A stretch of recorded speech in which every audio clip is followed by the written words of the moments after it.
ब्रॉन्कोस्पाझममध्ये खूपच सिव्हिअर असेल तर वीज ॲबसेंट असते किंवा सायलेंट चेस्ट असते.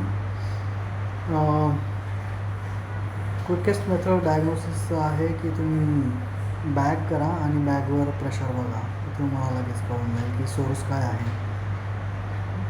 एक सक्शन कॅथेटरने टी ट्यूब पास करून काही ऑब्स्ट्रक्शन वगैरे असेल तर ते पण क्लिअर आउट करता येईल. Treatment ABC 100%. CO पण ऑब्स्ट्रक्शन असेल म्हणून पेरिफेरीने आपल्याला प्रोपोफॉल आणि केट द्यावं लागेल.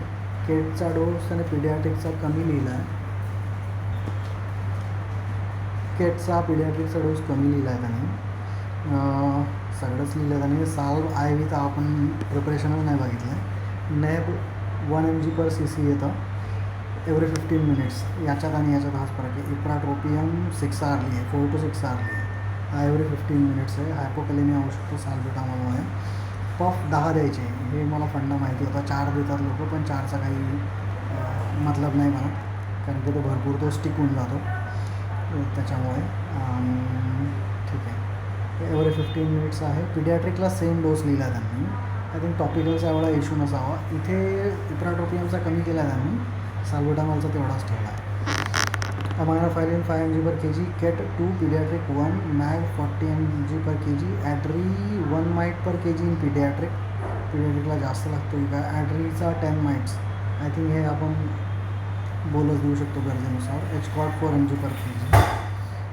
नंतर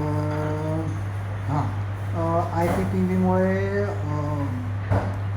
गॅस ट्रॅपिंग होऊ शकतं. नंतर प्रेशर वाढेल, त्याच्यामुळे CVP कमी होईल, कार्डियक आउटपुट कमी होऊ शकतो. तर म्हणून डिस्कनेक्ट करायचं, चेस्ट पुश करायची लिटरली असेल त्याने, एक्सपायरेटरी टायमिंग वाढवायचा. डिकम्प्रेस झाल्यावर तो पल्स प्रेशर, जर कार्डियक आउटपुट फॉल झालं, पल्स प्रेशर फॉल झाला तर नेक वेन्स एन्गॉश दिसतील ऑब्स्ट्रक्टेड व्हेनस रिटर्नमुळे. ठीक आहे. I रेशो 1:3, 1:4 करायचं.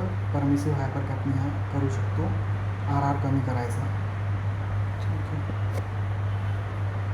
ABG लागेल. मग इतर त्याचे बाकी पण DD बघायला लागतील. ॲनाफायलॅक्सिस असेल, एव्हिल देऊ शकतो ॲनाफायलॅक्सिससाठी. न्यूमो रूल आउट करावं लागेल. किंकिंग झालं आहे. कॅथेटर पण करायला टच नाही व्हायला पाहिजे, ट्यूब पण नाही टच व्हायला पाहिजे. सर्किटचं ऑब्स्ट्रक्शन याच्यात डायग्नोज होऊन जाईल.